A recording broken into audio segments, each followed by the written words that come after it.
Con motivo de la actividad docente dual impartida en la UMH, se informa de las condiciones de uso de la aplicación de videoconferencia que a continuación se va a utilizar. Primera, la sesión va a ser grabada con el objeto de facilitar al alumnado, con posterioridad, el contenido de la sesión docente. Segunda, se recomienda a las personas asistentes que desactiven e inhabiliten la cámara de su dispositivo si no desean ser visualizadas por el resto de las personas participantes. Tercera, queda prohibida la captación y o grabación de la sesión, así como su reproducción o difusión, en todo o en parte, sea cual sea el medio o dispositivo utilizado. Cualquier acción indebida comportará una vulneración de la normativa vigente, pudiendo derivarse las pertinentes responsabilidades legales.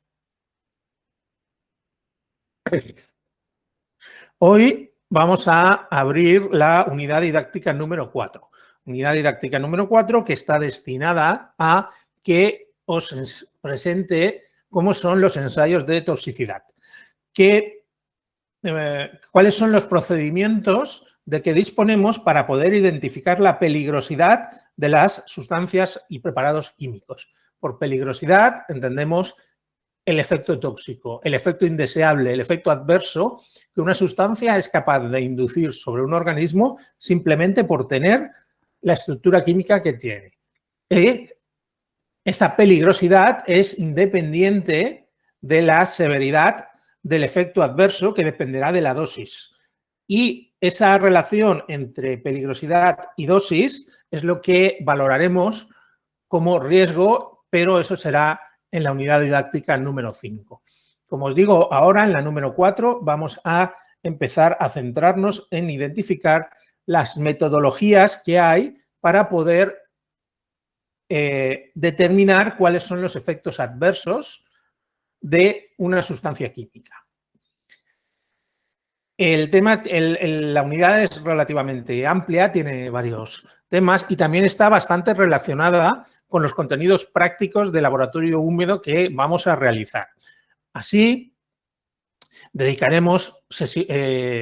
mañana hablaremos de uno de los ensayos que haréis en el laboratorio y en la próxima sesión y en la siguiente hablaremos bastante en detalle de ensayos de ecotoxicidad que también realizaréis en el laboratorio, en concreto de los ensayos de Daphnia magna, de algas, de Daphnia magna y de algas, que son y de bacterias luminiscentes, que son dos de los ensayos, o tres de los ensayos, de los 4 ensayos de toxicidad que realizaréis en el laboratorio.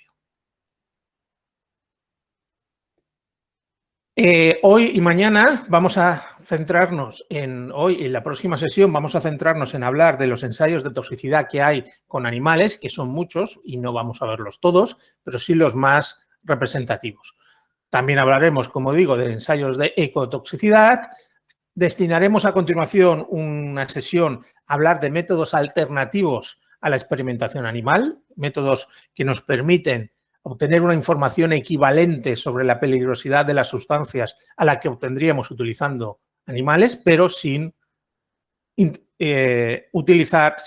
inducirles daño. Y finalizaremos la sesión poniendo ejemplos prácticos de cuáles son las consecuencias de estos ensayos de toxicidad, de poder determinar cuál es la peligrosidad de una sustancia. Las consecuencias son la clasificación y el etiquetado de las sustancias químicas. Cuando vemos una etiqueta de un preparado químico o de una sustancia química que dice esto es tóxico para la reproducción o es cancerígeno y le ponen la calavera o la cruz de San Andrés, en fin, lo que sea, todo eso no es aleatorio, todo eso tiene unas normas muy estrictas que veremos cómo se pueden aplicar y la aplicación de estas normas deriva de la interpretación de los ensayos de toxicidad que quiero presentaros en esta unidad didáctica.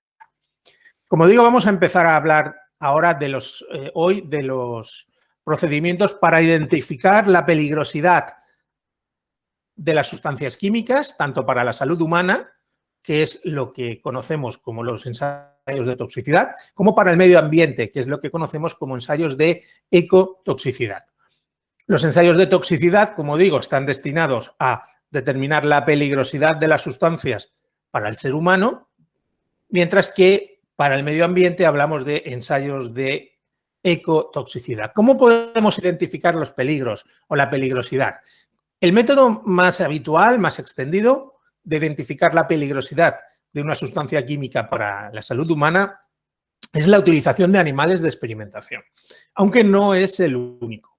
Existen otras posibilidades, como es utilizar ensayos epidemiológicos. Los ensayos epidemiológicos son estudios que se realizan cuando se da una exposición de un grupo de humanos a esa sustancia química.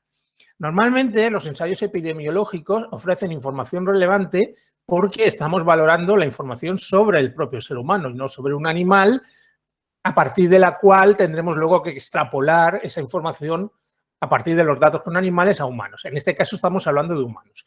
Pero como un ensayo epidemiológico no es un ensayo con animales, normalmente esa exposición suele ocurrir, no es un ensayo como resultado de un ensayo, obviamente por motivos éticos bastante obvios que no creo que sea necesario explicar. Normalmente esa exposición ocurre en dos circunstancias, una de dos, o porque la exposición es inadvertida, como consecuencia, pues, por ejemplo, de la aparición de un contaminante a concentraciones muy bajas que no cause un efecto agudo, o porque es consecuencia de un accidente químico, donde hay una exposición. En ambas situaciones, normalmente las condiciones de exposición no suelen estar muy bien controladas. Además, por fortuna, el número de individuos humanos expuestos a las sustancias químicas no suele ser demasiado alto. Eso hace que la conclusión que se pueda obtener de estudios epidemiológicos tiene la desventaja de que no suele ser estadísticamente muy consistente por estos motivos que os digo, porque no suele estar bien controlada la exposición y el número de individuos expuestos es bajo. Y también cuando se trata de valorar la peligrosidad de una sustancia de un fármaco que se desea utilizar para prevenir la aparición de algún efecto de alguna enfermedad o de alguna enfermedad infecciosa o de lo que sea, están los estudios clínicos, que también son estudios epidemiológicos, también son estudios en humanos, pero también no dejan de ser con un número relativamente reducido, al menos en algunos casos, al menos en las etapas iniciales. Los estudios clínicos, bueno, no voy a comentar más, pues porque ahora están muy en boga en los medios de comunicación los estudios clínicos para determinar la seguridad y la eficacia de las vacunas contra el coronavirus. Evidentemente todos hemos leído cosas y no es objeto de nuestro interés, ya que, como digo, no se suelen hacer ensayos en humanos y cuando se hacen son esos estudios clínicos que tienen una aplicación muy concreta, que es la utilización de fármacos y que no tiene que ver con la contaminación ambiental, que es lo que a nosotros nos preocupa. Perdón.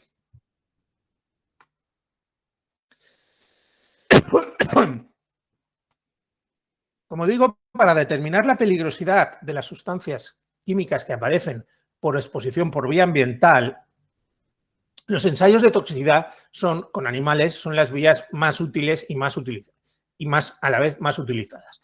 Porque, como digo, al ser un ensayo controlado, permite, por ejemplo, determinar perfectamente y sin lugar a dudas cuáles son las condiciones de exposición. Además, permite obtener un gran número de datos, no solamente los efectos clínicos más evidentes que podamos obtener en los estudios con humanos. En un estudio epidemiológico, tú puedes observar el efecto clínico, es decir, si el individuo se ha intoxicado y poco más, no puedes hacer mucho más. Y si es así, pues tratarlo.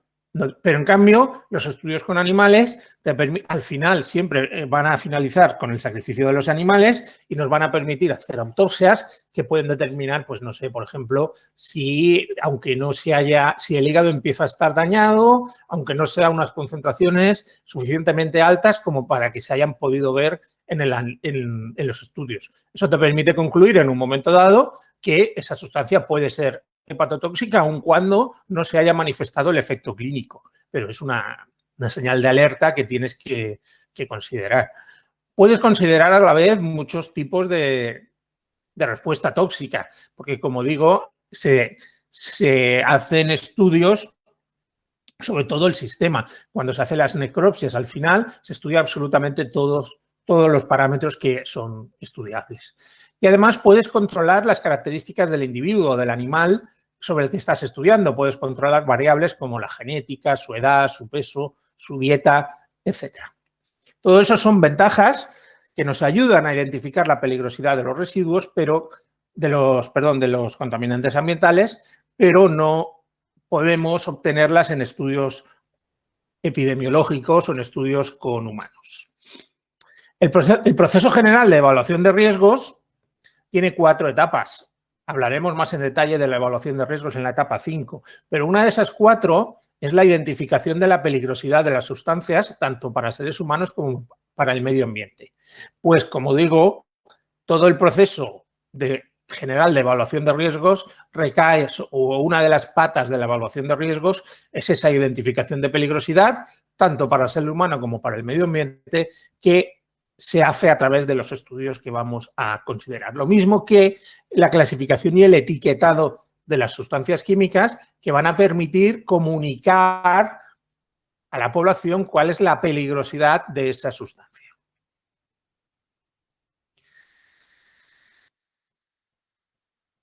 ¿Qué ensayos? Una de las primeras preguntas que podrían venir a la mente es ¿qué ensayos de toxicidad y ecotoxicidad hay que hacer para determinar la peligrosidad? ¿Los que yo quiera? Bueno, obviamente no.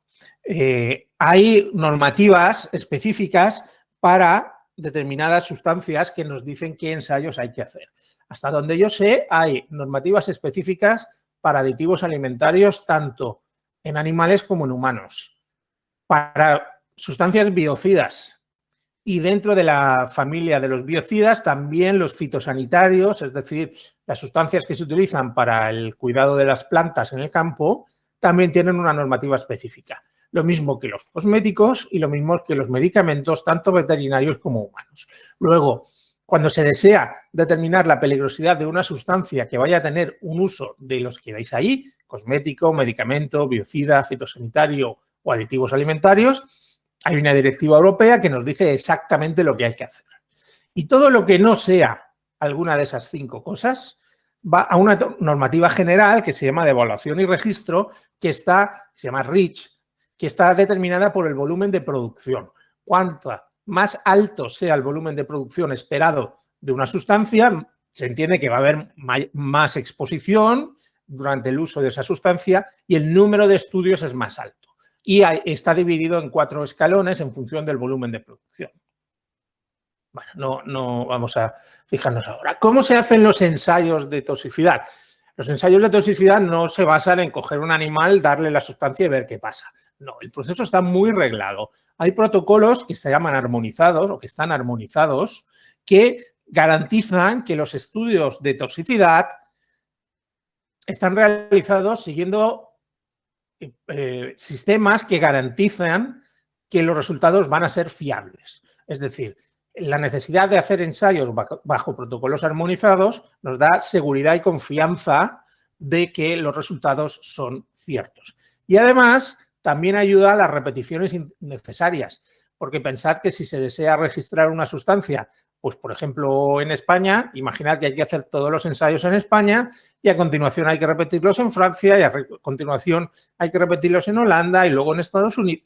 Eso no tiene mucho sentido. Hay que hacer los ensayos bien hechos una sola vez y que los resultados esos sean aceptados por todos los países.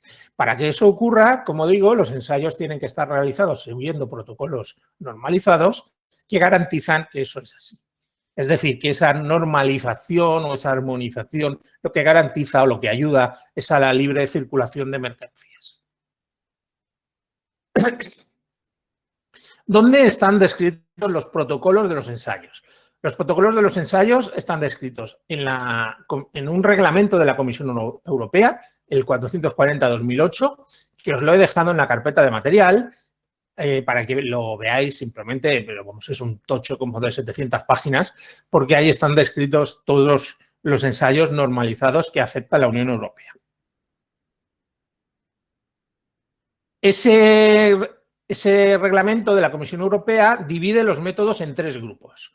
Está lo que se llama la parte A, que habla de cómo hacer ensayo de propiedades físico-químicas, ensayos de volatilización, de hidrólisis, de DQO, ¿qué más? De puntos de fusión, de fotólisis, etc. Hay una parte B, que es la que más ensayos tiene, que es donde están descritos los ensayos toxicológicos para la evaluación de peligrosidad para la salud humana. Y hay un total de 46 métodos. Y hay una parte C, donde están descritos los ensayos para la identificación de la peligrosidad para el medio ambiente. Son los ensayos de ecotoxicidad y de comportamiento en el medio ambiente, que tiene un número aproximadamente la mitad de los ensayos de la parte B. ¿Me podríais decir, y qué pinta la parte A? O sea, la parte B es obvia, peligrosidad para la salud humana, la parte C también, peligrosidad para el medio ambiente. ¿Qué pinta la parte A? Propiedades físico-químicas. Bueno, la parte A no es relevante para nosotros en esta unidad didáctica, pero está ahí porque para hacer evaluación de riesgos para el medio ambiente sí es necesario saber cómo la sustancia se va a distribuir entre los diversos compartimentos ambientales. Es decir, si se va a disolver en agua, si va a precipitar, si se va a quedar adherido al suelo o no, o si se va a volatilizar o si se va a hidrolizar por efecto de la radiación ultravioleta del sol, etc. Saber todo eso es necesario para hacer evaluación de riesgos para el medio ambiente. Y los resultados que se obtengan tienen que ser fiables y no reglados, no normalizados. Y por eso están ahí esos estudios en la parte A. Otra agencia que también hace estudios, que también normaliza protocolos, es la Agencia para la Protección del Medio Ambiente del Gobierno de los Estados Unidos de América, la EPA. Ahí tenéis la dirección, se puede acceder y divide, aunque los llama de otra manera, también están divididos en 3 bloques. Los métodos de propiedades físico-químicas, los de la salud humana y los del medio ambiente. Lo mismo que los de la OCDE. La OCDE también tiene protocolos. Finalmente, en muchos de ellos son los mismos, es exactamente lo mismo. Tú puedes decir que has hecho un ensayo, pues no sé, por ejemplo, el método a continuación que vamos a ver, el primero, es el ensayo de toxicidad aguda por vía oral y ese ensayo está normalizado, si tú te vas al texto es exactamente igual para cualquiera de las 3 fuentes. Entonces, tú puedes decir que lo has hecho por el protocolo OCDE número tal, el protocolo de la Comisión Europea número tal y el protocolo de la EPA número cual. Cualquiera de esos 3 es intercambiable, análogo y reconocible y admisible en cualquier circunstancia. Bueno, una vez presentado todas estas características generales de los ensayos de toxicidad, lo que vamos a hacer ahora es, o durante el resto ya, es ir viendo ejemplos de ensayos de toxicidad tanto con humanos, tanto con animales para la salud humana como ensayos de ecotoxicidad para el medio ambiente. No los vamos a ver todos los que hay en la lista porque ya habéis visto que había 40 y tantos en un caso y 20 y tantos en el otro. No es cosa, vamos a seleccionar los que me parece que son más relevantes y los vamos a comentar cómo son esos protocolos. Para todos los ensayos de toxicidad que os he dejado, que vamos a ver en esta unidad, os he dejado en la carpeta de materiales el protocolo oficial del reglamento. Y ahí, para que ahí podáis, si tenéis curiosidad, consultar algo. Pero bueno, yo os lo voy a presentar en estas diapositivas. Los ensayos de toxicidad de la parte B, los que tienen que ver con regulación de la salud humana, podemos clasificarlos, o una de las clasificaciones que tienen está relacionadas con la duración de la exposición. La primera es la duración más corta, que son los ensayos de toxicidad aguda, que es lo que vamos a comentar ahora. Y hay ensayos de toxicidad aguda por las 3 vías de relevancia ambiental: la vía oral, la vía de inhalación y la vía dérmica.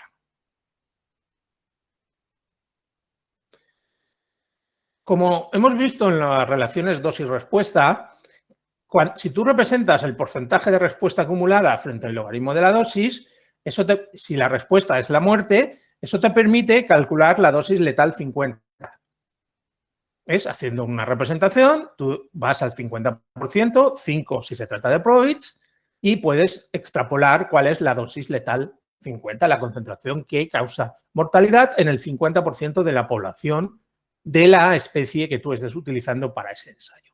¿Y para qué sirve la dosis letal 50? Bueno, sirve para hacer rankings de toxicidad. Y ahí tenéis, a modo de ejemplo, dosis letales 50 de diferentes sustancias, desde el alcohol etílico hasta la toxina botulínica. Fijaros que hay 1, 2, 3, 4, 5, 6, 7, casi 10 órdenes de magnitud de diferencia entre la dosis letal 50 más baja y la más alta. Y fijaros también que, por ejemplo, la de la toxicidad, la dosis letal 50 más baja que se conoce es la toxina botulínica, que es un producto totalmente natural, es de una bacteria. O la tetrodotoxina también es muy baja, que es también un producto del mar, del pez. O la nicotina, que es una planta, lo mismo que la estricnina. Quiero con esto decir que eso que se dice por ahí muchas veces de, no, esto no puede ser malo porque es natural. Bueno, eso es una tontería como un piano bajo el punto de vista toxicológico. El origen no tiene nada que ver con la toxicidad. Bueno, ¿qué hace este protocolo? Este protocolo lo que hacía, el protocolo original, que se llamaba Valve 1, lo que hacía era coger muchos animales, dividirlos en grupos, darles diferentes dosis y ver lo que pasaba, ver si se morían. Porque lo que se buscaba era determinar la muerte. Ese método es bastante cruento, inducía bastante sufrimiento animal y consumía bastantes animales. Por eso es que ya se ha derogado y desde el año 92 se ha establecido un protocolo alternativo en el sentido de que reduce el número de animales y el sufrimiento que reciben, que se llama el 1bis, que es el que se hace, que tiene las ventajas de que utiliza, ya os digo, menos animales, dosis menos tóxicas y no requiere que el punto final observable sea la muerte, sino que cuando un animal empieza a estar muy enfermo, se le sacrifica y se considera que esa dosis ya es letal.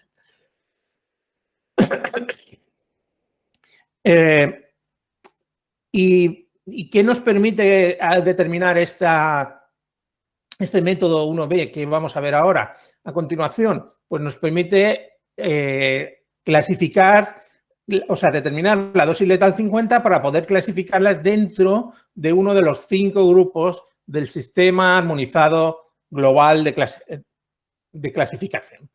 El sistema armonizado global de clasificación es lo que su nombre indica, es un sistema que se ha intentado poner en el mundo para que todos los países adopten clasificaciones al menos comparables, al menos se puedan comparar entre sí.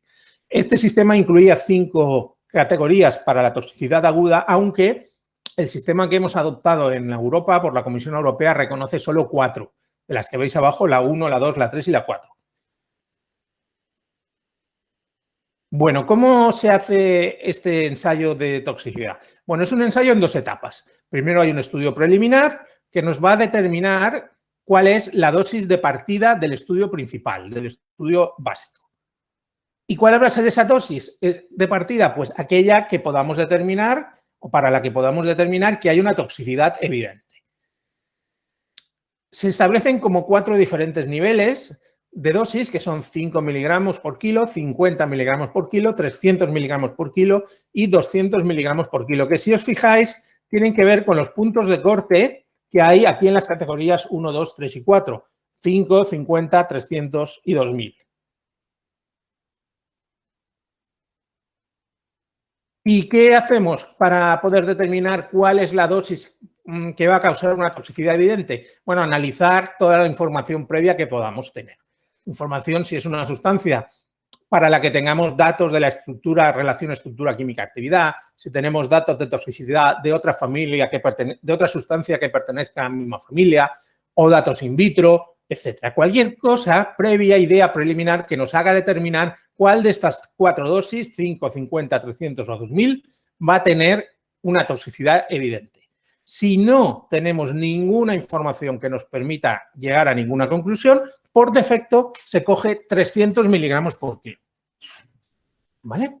Bueno, imaginemos que hacemos ese análisis previo y que determinamos que nuestro estudio preliminar tiene que partir de la dosis más baja, de 5 miligramos por kilo.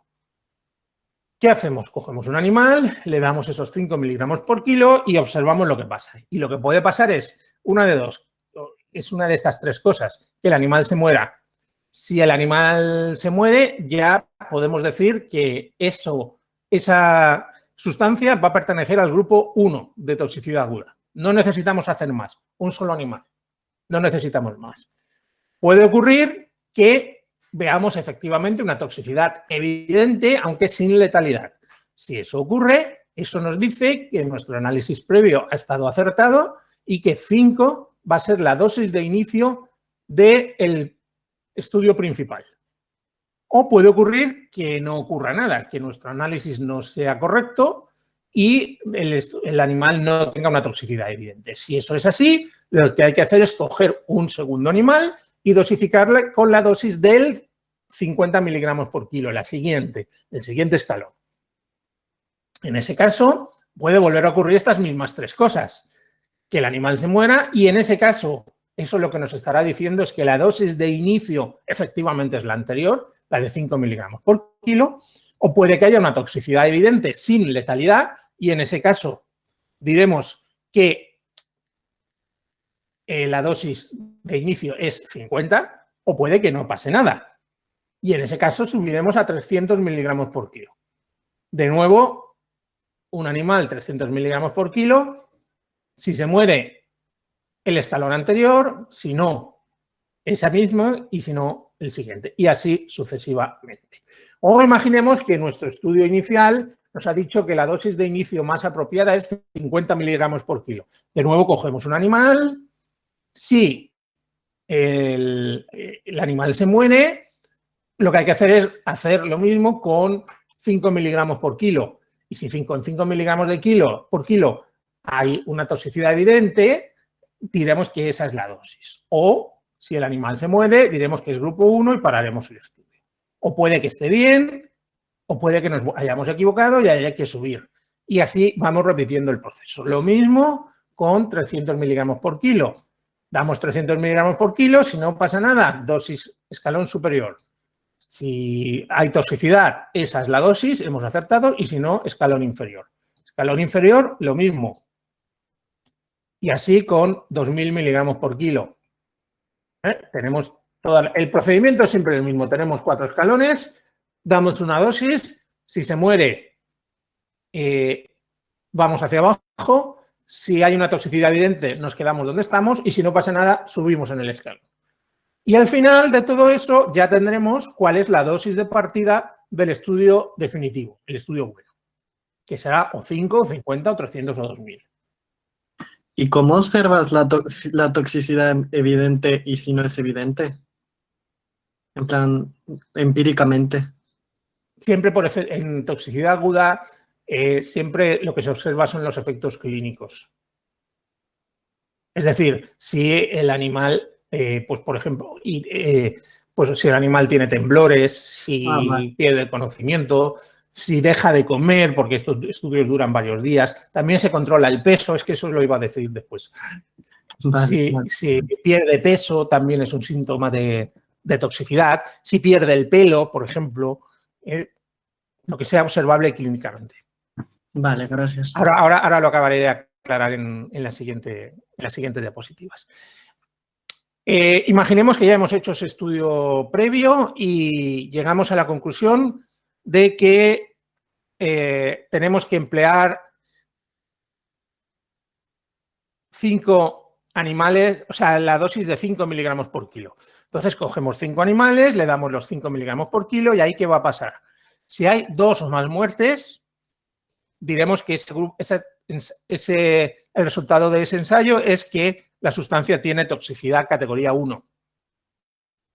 Si hay una más de un animal con toxicidad evidente y solo una muerte, no dos, entonces diremos que es categoría 2 y si no hay toxicidad evidente, subimos un escalón.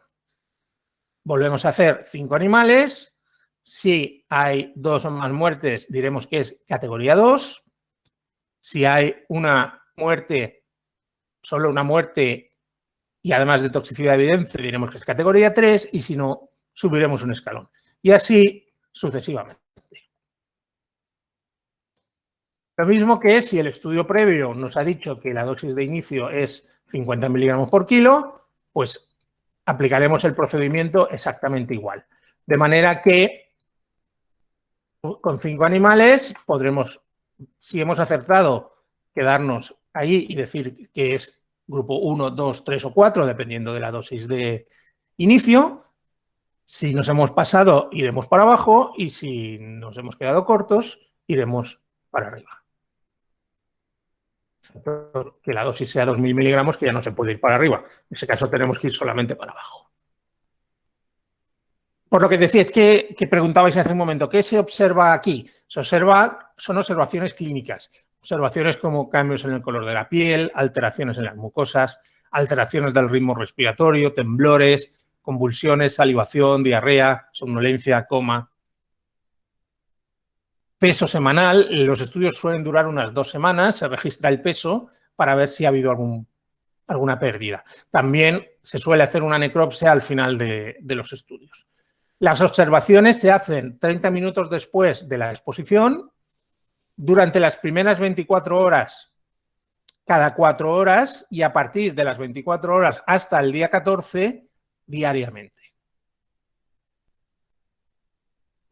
Los animales que tengan una toxicidad obvia, que se vea sufriendo, lo que se hace es sacrificarlos inmediatamente y considerarlos como una muerte. Sabemos que ese animal iba a morir un poco más tarde, no hay motivo para hacerle sufrir. Se considera entonces esa dosis como que ha causado la muerte. Las observaciones son individuales para cada uno de los 5 animales de cada grupo.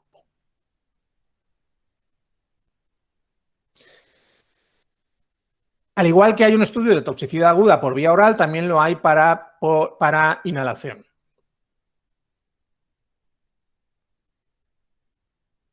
El procedimiento, aquí no existe este método alternativo de ir haciendo escalones y demás, eso no está desarrollado todavía, pero el procedimiento consiste en hacer grupos de animales, exponerlos a la sustancia por vía inhalatoria y a continuación determinar los efectos tóxicos. Si son sustancias corrosivas o irritantes no se tiene que ensayar porque se sabe que va a causar irritación en los pulmones y con lo cual estudiar la toxicidad aguda por esa vía no tiene ningún sentido. La especie de animal, bueno, normalmente no lo he dicho, para los estudios de toxicidad aguda se suelen emplear roedores, ratas o ratones, normalmente. Para los estudios de toxicidad por vía inhalatoria, también roedores, generalmente la misma especie que se haya empleado en el estudio de toxicidad oral. Se suelen utilizar al menos 3 diferentes concentraciones, más un grupo control. La duración es de 4 horas. La inhalación, el animal tiene que estar inhalando la sustancia durante al menos 4 horas y los grupos tienen que ser de al menos 10 animales. Cada uno de ellos con la representación de ambos sexos en números igual. Lo cual nos da un mínimo de 40 animales. 3 concentraciones más un control, son 4 por 10, 40.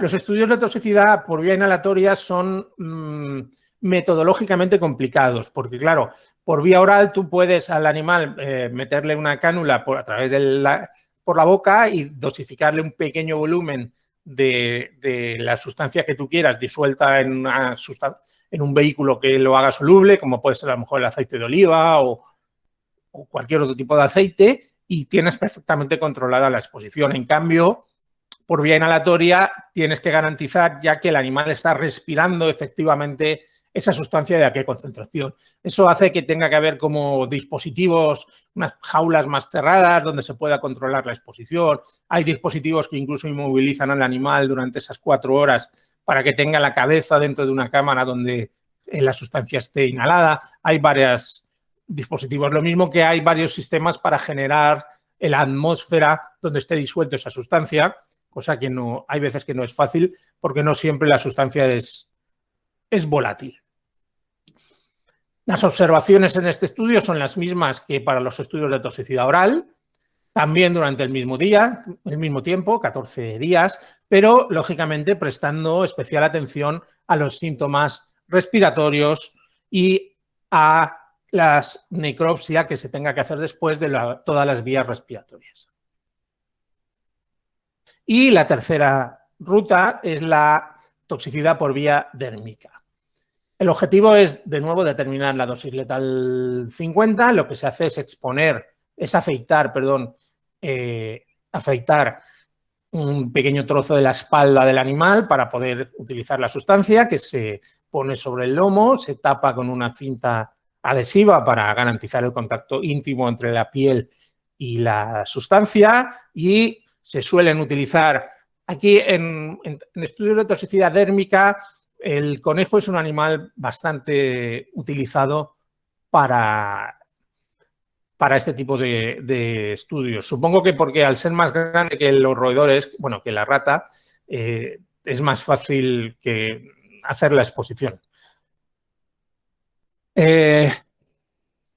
Normalmente se hacen 5 animales por dosis con un solo sexo y después de analizar los resultados se hace un ensayo con una dosis seleccionada en el otro sexo para verificar los resultados. Bueno, ¿alguna pregunta? No.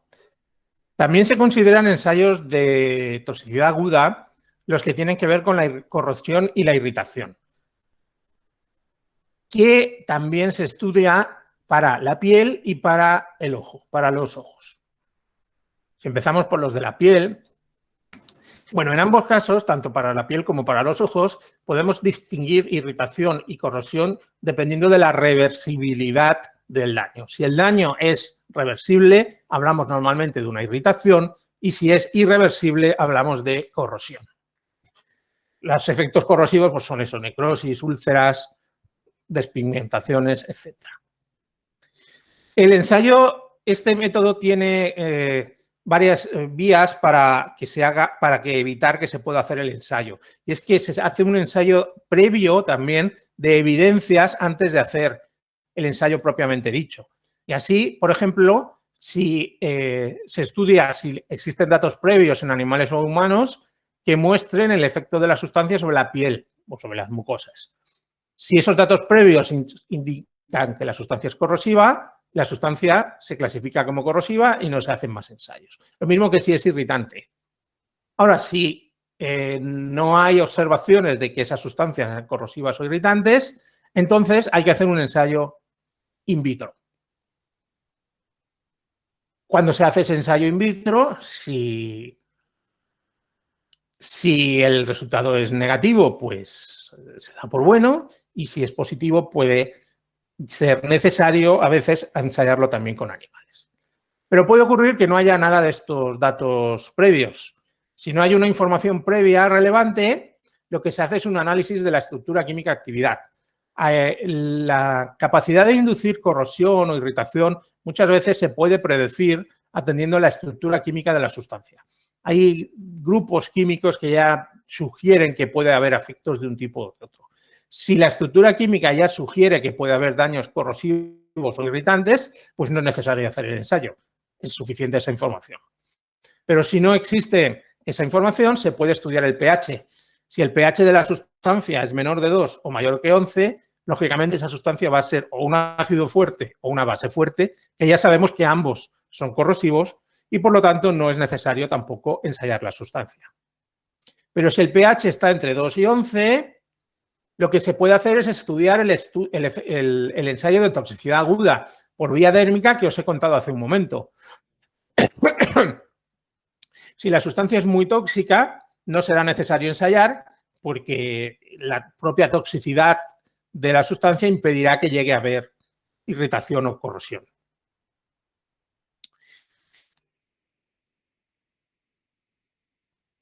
Y si además la sustancia es no corrosiva o irritante a dosis tan altas como 2 gramos por kilo, tampoco es necesario ensayar. Si eso tampoco nos da una información ya clara, lo que se puede hacer es aplicar un test in vitro validado. Si nos dice que la sustancia es corrosiva, pues ya diremos que es corrosiva y será suficiente. Si no es corrosiva in vitro, se puede hacer un test también in vitro de irritación. Y si nos dice que es irritante, diremos que es irritante y no será necesario ensayar. Y si no es irritante, se puede hacer ya ensayos in vivo. Ensayos in vivo que, a su vez, también están escalonados. También hay una estrategia de aproximación para evitar utilizar los animales de manera innecesaria. Sí, de modo que primero se hace un estudio y se estudia en un ensayo reducido, se estudia si hay corrosividad. Si la hay, no se ensaya más, se dice que la sustancia es corrosiva. Y si no es corrosiva, ya sí que se hace el ensayo definitivo. Normalmente la irritación y la corrosión son efectos bastante reproducibles, de manera que la variabilidad interindividual de los animales y tal suele afectar poco. De modo que con pocos animales se puede llegar a obtener una información concluyente. ¿Cómo es ese estudio preliminar? Aquí el penúltimo que vemos en estas tablas, el penúltimo. Es decir, si yo he hecho todo ese análisis previo de evidencias que os he mostrado y me llego al la penúltima etapa, al ensayo preliminar. ¿Qué hago? Cojo un animal, si tengo sospechas de que la sustancia es irritante, los pongo durante 4 horas a la sustancia y si al final resulta que es irritante, pues esa sustancia la clasificaré preliminarmente como irritante. Si no, pues diré que es negativa para el ensayo. Pero tendría que verificarlo. Bueno, o sea, no, si es no, diré que es negativa. Si tengo sospechas de que es corrosivo, lo que haré será exponer al animal durante 3 minutos y observar si hay reacción. Si hay reacción de corrosividad, diré que es corrosiva. Si no lo hay, la tendré que verificar. Dejaremos reposar el animal 1 hora y se volverá a hacer otros 3 minutos. Si después de esa segunda exposición aparece también corrosividad, pues diré que es corrosivo. Y si no, repetiré una última vez el ensayo con 4 horas de exposición y tras 1 hora de reposo. Y de nuevo, pues podrá ser corrosivo o no. De manera que todo este árbol de decisiones al final me va a llevar a 3 posibles situaciones, que es que la sustancia sea corrosiva, que sea irritante o que sea negativa. ¿Y qué es lo que hago? Si la sustancia me va a decir que si es corrosiva, pues como os he dicho en la tabla anterior, pues vale, es corrosiva, no hay que hacer nada más. Clasificada como sustancia corrosiva. O puede que sea irritante o que sea negativa. Y en ese caso tendré que confirmarlo. Un ensayo de confirmación. Para eso cogeré 2 animales más, les someteré a exposición durante 4 horas y solamente un tercer animal si es necesario. Los animales suelen ser conejos, como os digo, y lo que se hace es coger medio mililitro si es un líquido o medio gramo si es un sólido, exponerlo, sobreponerlo sobre la piel afeitada del animal. El animal, esa zona se pone un esparadrapo adhesivo que garantice un buen contacto entre la piel y la sustancia y haré una exposición durante 4 horas. Observaré después de esas 4 horas la aparición de síntomas. Inmediatamente después de eliminar la sustancia, es decir, después de esas primeras 4 horas, a la hora siguiente, al día siguiente, a los 2 y a los 3 días.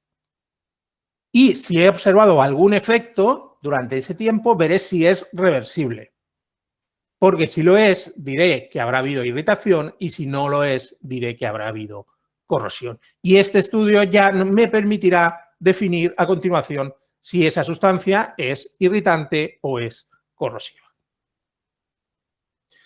Pero insisto, fijaros en que hay toda una estrategia de aproximación para poder reducir al máximo el número de animales que se utilizan y reducir el sufrimiento animal.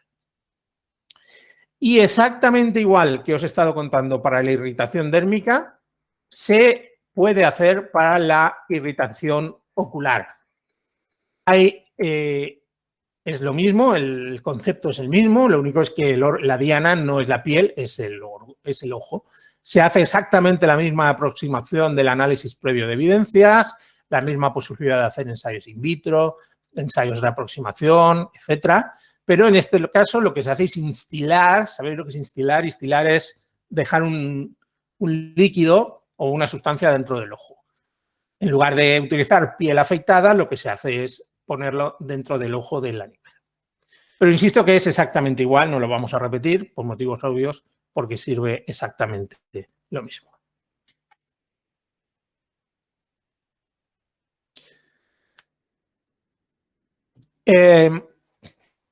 Y para acabar, dentro de los ensayos que vamos a ver hoy, vamos a hablar del ensayo de sensibilización dérmica. La sensibilización dérmica es una reacción alérgica, básicamente. Es una reacción de la piel mediada por el sistema inmune e inducida por una sustancia química que hace que, tras una primera exposición, que normalmente no desencadena efectos adversos, exposiciones posteriores sí que lo hacen. Esa primera exposición lo que hace es que dispara el sistema inmune, que empieza a sintetizar anticuerpos. De manera que, transcurridos unos días para que esos anticuerpos ya estén activos dentro del organismo, exposiciones posteriores a dosis incluso inferiores a la primera causan reacciones mucho más exacerbadas que la primera.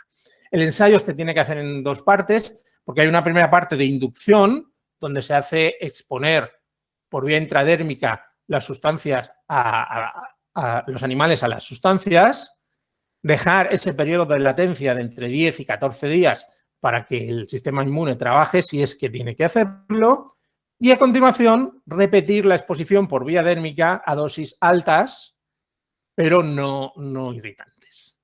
Si se observa que hay reacciones alérgicas sobre la piel, diremos que la sustancia es sensibilizante, y si no, pues diremos que no. Al contrario que la irritación y la corrosión, aquí sí que puede haber una cierta variabilidad interindividual. Y es por eso que es conveniente que los ensayos se hagan siempre en presencia de controles positivos, de sustancias que se sabe a ciencia cierta que son inductores de sensibilización dérmica. De modo que si el resultado con mi control positivo me sale negativo, eso lo que indica es que el grupo de animales que yo he estado utilizando es especialmente resistente a la sensibilización dérmica, por el motivo que sea, y el resultado con mi sustancia no es fiable.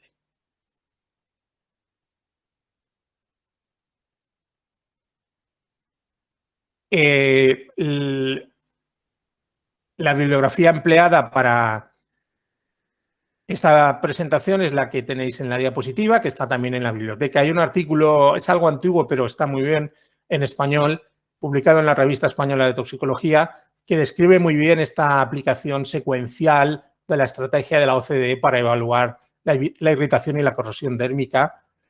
En el caso concreto de un producto fitosanitario, que es el que se presenta, y os lo he dejado en la carpeta de material. Y también os he dejado, como os he dicho antes, los protocolos sacados del reglamento de la Comisión Europea de todos los ensayos que hemos visto, pero bueno, yo os lo he presentado aquí de manera más accesible a lo que hay en el propio protocolo.